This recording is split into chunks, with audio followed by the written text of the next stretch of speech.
예레미야서 20장 7절부터 18절입니다.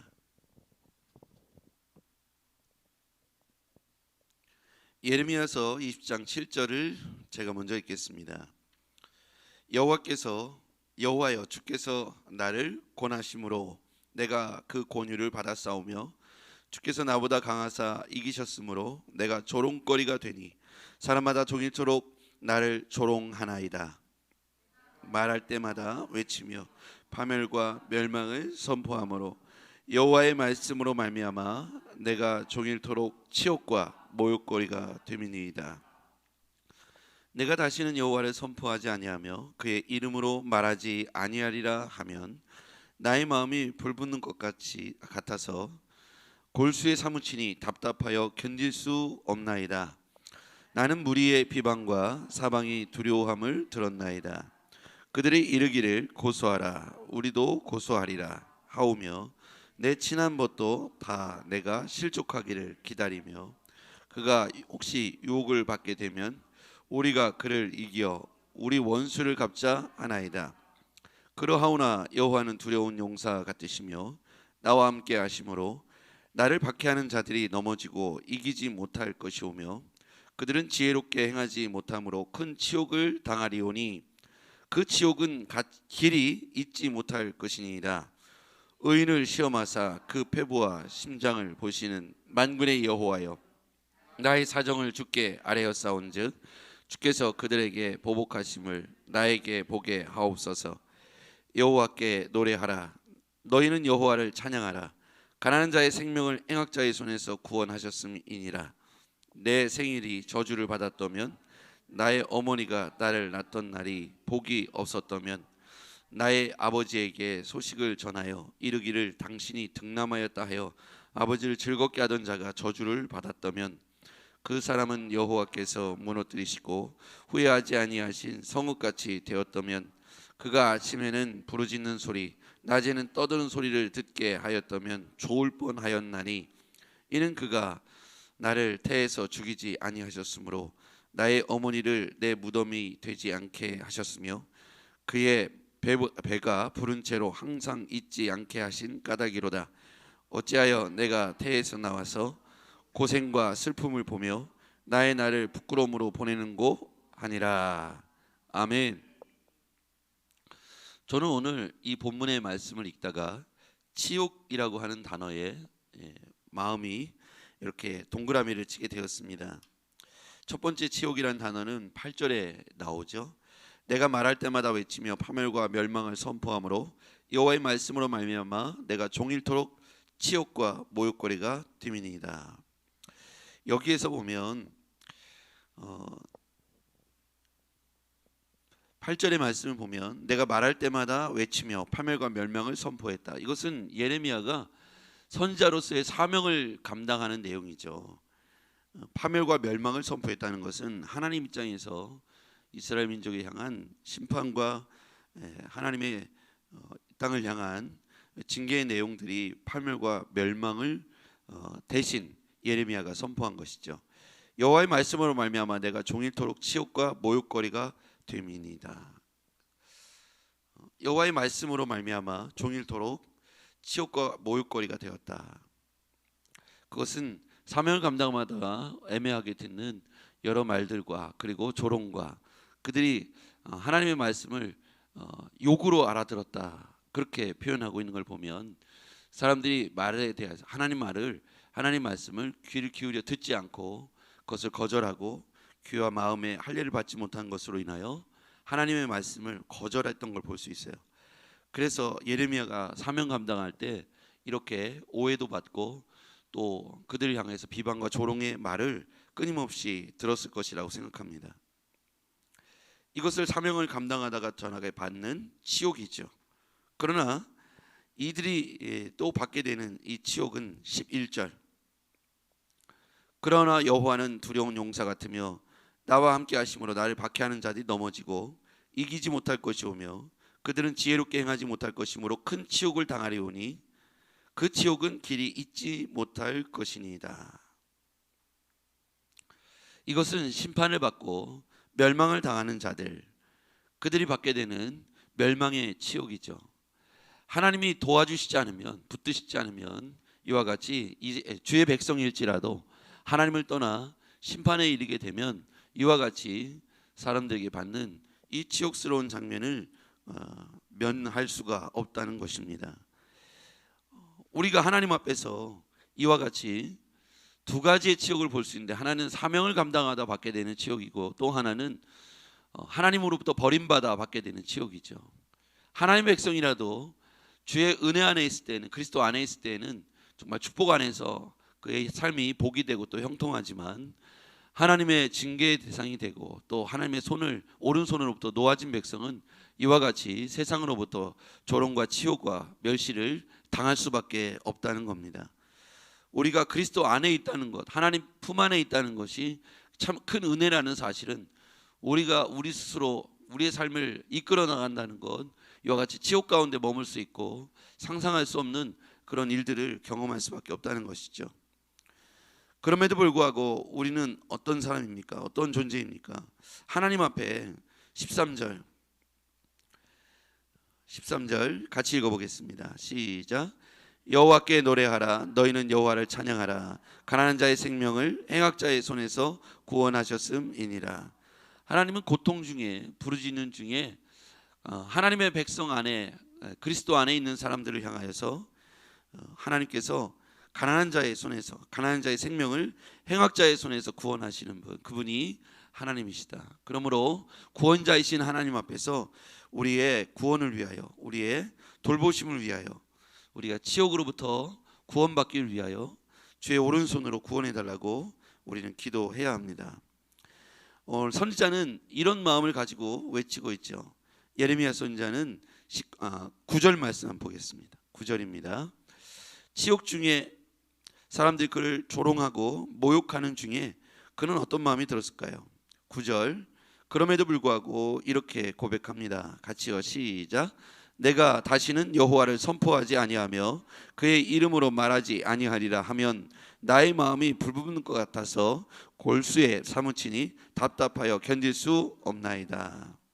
내가 다시는 여호와를 선포하지 않겠다. 그 이름을 말하지도 않겠습니다. 왜 그렇습니까? 치욕과 모욕거리를 하루 종일 당하고 나니까 사명을 감당할 수 있는 마음의 밑바탕에 있는 모든 열정이 다 사라져버리고 고통만 남은 것이죠.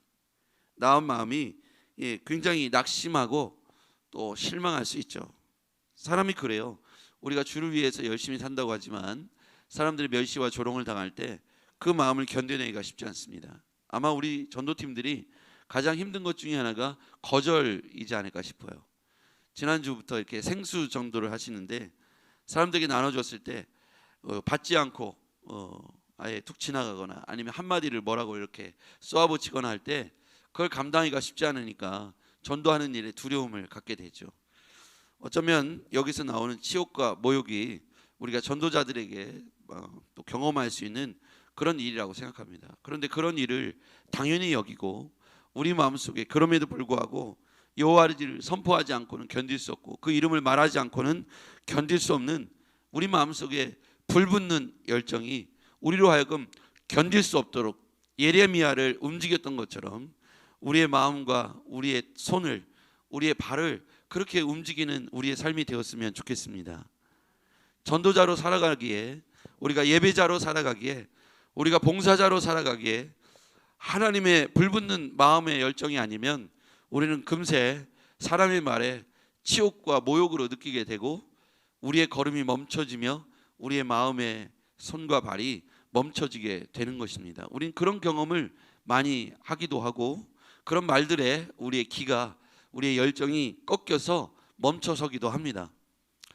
바라기는 여러분, 그리스도 안에 있어 우리가 이런 일들을 당연한 것으로 여기고 예레미야 선지자가 주의 사명을 감당한다고 나가서 외쳤을 때 그들이 그를 욕으로 여기고 치욕과 모욕을 던져주어서 그로 하여금 멈칫하게 하고 그럼에도 불구하고 그 마음속에 불붙는 열정을 주셔서 그리스도의 이름을 말하지 않고는, 하나님의 이름을 말하지 않고는 견딜 수가 없다고 고백한 예레미야의 심정이 우리의 심정이 되었으면 좋겠습니다. 우리가 기도함에 있어서, 헌신함에 있어서 교회 공동체 안에서도 이런 치욕과 모욕이 오고 갈 수도 있어요. 깨어있지 않으면 눈앞에 보여지는 말을 서슴지 않고 해서 서로에게 아픔을 줄 수도 있습니다. 그러한 면에 있어서 우리가 깨어 있었으면 좋겠습니다. 우리의 마음의 불이 꺼지지 않았으면 좋겠고 서로에게 위로와 격려가 되었으면 좋겠습니다. 14절 이하에 보면 18절까지 그는 자기의 생일을 나지 않았더라면, 자기가 태어나지 않았더라면 나는 이런 고통과 아픔을 내가 경험하지 않았을 텐데 왜 내가 태어나서 이런 고통과 아픔을 경험하게 되는가. 자신이 태어남에 대해서 근본적으로 후회가 든다고 할 만큼 자신의 사명이 고통스럽다고 말하고 있어요. 14절 말씀에 보면요, 내 생일이 저주를 받았다면 나의 어머니가 나를 낳던 날이 복이 없었다면 막 쭉 이야기합니다. 그래서 이런 날들로 인하여서 나는 어찌하여 이렇게 고통을 당하는가. 18절, 어찌하여 내가 태에서 나와서 고생과 슬픔을 보며 나의 날을 부끄러움으로 보내는고 하니라. 참 내가 사는 것 자체가 고통스럽다. 왜 그럴까? 사명을 감당하고 우리의 일상을 주님이 우리가 선한 동기를 주셔서 살아가는 것도, 그리고 일상에 사는 삶을 사는 것도 참 쉬운 건 아닌 것 같아요.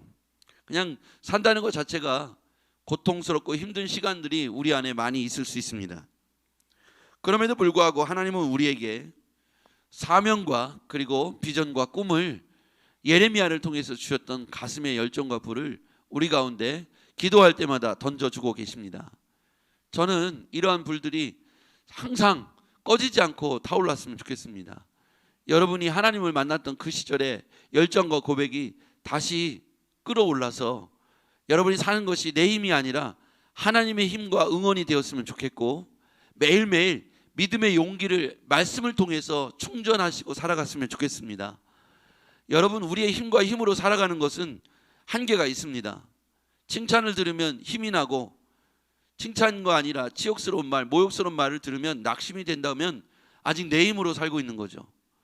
우리는 여전히 내 힘이 70% 80%고 하나님을 의지하는 마음이 10% 20% 30%에 불과한 것이 우리의 현실입니다. 하나님 말씀을 의지하다가도 상황과 환경이 눈에 보여지고 들리는 말이 고통스러운 말, 모욕스러운 말, 치욕스러운 말을 들으면 우리는 또 발끈하거나 움찔하거나 주눅들거나 우리의 마음이 격동합니다. 영향을 많이 받는다는 뜻이죠. 저 역시도 그런 것 같아요. 주를 위하여 살겠다고 말하지만 칭찬에 약하고 모욕스럽고 치욕스러운 말을 들으면 낙심도 오고 움찔하고 사명에 대해 근본조차 막 흔들립니다. 그래서 우리는 하루 단위로 24시간 단위로 하나님 앞에 엎드릴 수밖에 없는 것 같습니다. 하나님이 오늘 살아갈 분량을 오늘 채워주시지 않으면 내일 넘어지는 것이 우리의 인생인 것 같습니다. 그래서 우리를 스스로 너무 과대평가하지 말고 하나님 앞에서 근본적으로 하나님이 우리를 세우시고 우리를 보내시고 우리와 함께 하신다는 놀라운 고백이 매일매일 24시간 단위로 하나님 앞에서 재고백되어지고 재확인되어지고 재충전되어졌으면 좋겠습니다. 우리가 먼저 그렇게 되어서 내 가족을 그렇게 일깨우고 내 형제자매 교회 공동체를 그렇게 일깨우지 않으면 우리는 잘 알다시피 언제 우리가 그랬냐는 듯이 한 달 만이면 이 영성도 이 은혜의 바람도 꺼지게 될 겁니다. 우리는 여러 일들을 매일매일 사단이 우리에게 던져주는 시험 문제를 매일매일 풀어가고 있습니다. 그게 내 자식일 수 있고 내 건강일 수 있고 내 사업일 수 있습니다. 그 질문에 내가 당당하게 답을 못하면 사단이 우리에게 거봐라, 네가 오늘 기도했어도 너는 아무것도 아니야 라고 하는 조롱소리를 내 마음에서 듣게 됩니다. 사단이 던져주는 시험 문제를 당당하게 내가 풀지 못하면, 그 답이 너무 진부하게 느껴진다면 우리는 우리 스스로 이 시험 문제를 해결할 수가 없고, 사단이 던져주는 조롱소리에 내가 대답할 것이 없으면 나는 사단의 유혹에 그리고 멸시에 넘어지게 되는 것이죠. 우리는 잘 나갈 때 기도하는 것은 누구나 할 수 있어요. 근데 고통스럽고 힘든 순간에 그조차도 하나님 앞에 엎드려 기도하는 것이 쉽지 않습니다. 지금 어느 때인지 우리는 분별해야 돼요. 하나님 앞에서 내가 고통스러운 일이 생겼다면 그 답은 진부한 것 같지만 기도로 풀어야 합니다. 하나님의 말씀으로부터 그 해결책을 얻어야 합니다. 너무나 당연한 말을 해버리지 마시고 기도하면서 그 답을 찾아내고 그 답의 답안지에 써야 합니다. 그리고 사단에게 우리의 마음속에 조롱하고 있는 사단의 음성에 당연하게 우리는 말해야 합니다. 나는 하나님으로부터 용기를 얻고 하나님이 하시는 말씀에 순종하고 나는 하나님으로 인하여 이 문제를 해결할 수 있어 라고 말하고 기도하면서 툭 치고 일어나서 승리하시기를 바랍니다. 성령께서 사단의 조롱소리 옆에서 말씀하실 거예요. 일어나 김집사, 박집사, 넌 할 수 있어. 하나님이 너를 도우시고 네가 기도하면 다시 용기를 얻게 될 거야. 오늘 다시 기도해봐. 하나님이 너에게 말씀하신 걸 들어봐. 성령의 격려와 세밀한 인도하심을 우리는 들어야 하고 그 음성이 들려질 때 순종하여 하나님 앞에 또 기도하고 다시 세워졌으면 좋겠습니다. 하나님이 너무나도 그리워지고 보고 싶어지고 기도하고 싶어지고 눈물이 난다면 예배당으로 달려오십시오. 집에서도 할 수 있어요. 물론 할 수 있습니다. 근데 예배당에 엎드려서 아무도 없는 공간에서 목 놓아 울기도 하고 몸부림치도 하는 이 시간이 하나님 앞에서 내가 다시 한번 용기를 얻고 재충전하는 시간입니다. 여러분, 전기차도 충전기에 가서 꽂아야 충전이 되듯이 우리는 영성 공동체인 이곳 예배당 이 공동체에 와서 엎드려 몸부림치는 사람들이 저는 늘어나야 된다고 생각합니다. 카페에서 하루 종일 앉아서 고민해도 해결되지 않는 문제가 이 예배당에 엎드려서 주여하고 몇 분만 눈물을 흘려 기도하면 해결이 되는 일들이 허다합니다. 문제가 중요한 게 아니라 문제를 대하는 나에게 문제가 있기 때문이죠. 문제가 없을 때는 없어요. 지난주에도 있었고 이번 주에도 있습니다. 크고 작은 문제일 뿐이죠. 문제를 대하고 풀어가는 방식이 나에게 문제가 있다는 거예요.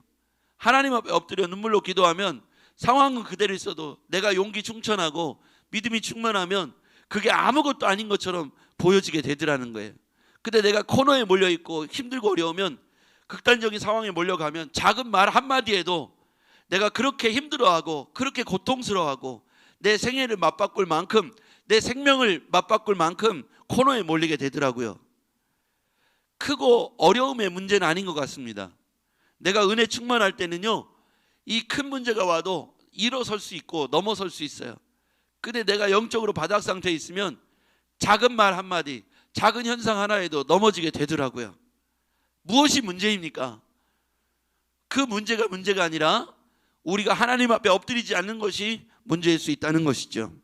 기도하면서 하나님의 은혜를 구하고 하나님의 용기로 말씀으로 충전되어지면 우리는 다시 일어설 수 있고 문제를 뛰어넘어 문제 뒤에서 계시는 하나님의 선한 여호와 이레의 하나님을 경험하게 될 줄 믿습니다. 하나님이 오늘 우리에게 숙제와 문제를 지금 나에게 주셨다면 반대편에는 준비하신 하나님이 기다리고 있다는 걸 믿으시길 바랍니다. 그래서 이 문제를 엎드려 씨름하면서 이겨내면 반드시 우리도 우리 교회 공동체도 여러분도 여러분의 가정도 여호와 이레의 하나님을 보게 될 줄 믿습니다. 그러기 위하여 9절 내가 다시는 여호와를 선포하지 아니하며 그의 이름을 말하지 아니하리라 하면 나의 마음이 불붙는 것 같아서 골수에서 사무치니 답답하여 견딜 수 없나이다. 하나님의 불이 떨어져서 견딜 수 없어서 여호와 이름을 말하지 않고는 기도하지 않고는 견딜 수 없는 그런 열정이 그런 불이 우리 것이 되고 이 시간에 우리 모두의 것이 되었으면 좋겠습니다. 기도하겠습니다. 여호와 아버지 하나님, 우린 때때로 내 생일을 저주할 만큼 내가 세상에 태어난 것을 후회할 만큼 고통스러운 시간을 몸부림치며 보내기도 합니다. 그러나 그 모든 시간조차도 하나님 앞에서 다시 한번 우리가 주를 경험하고 여호와 이레 하나님을 경험할 수 있는 그런 기회가 됨을 우리는 고백합니다. 그래서 우리로 하여금 기도하게 하시고 이겨내게 하시고 성령이 응원하시는 소리를 듣게 하여 주시옵소서. 오 주여, 우리와 함께 해주시고 주여, 우리에게 힘을 더하여 주시옵소서. 우리 주님께서 함께 하심을 믿고 예수님의 이름으로 기도했습니다. 아멘.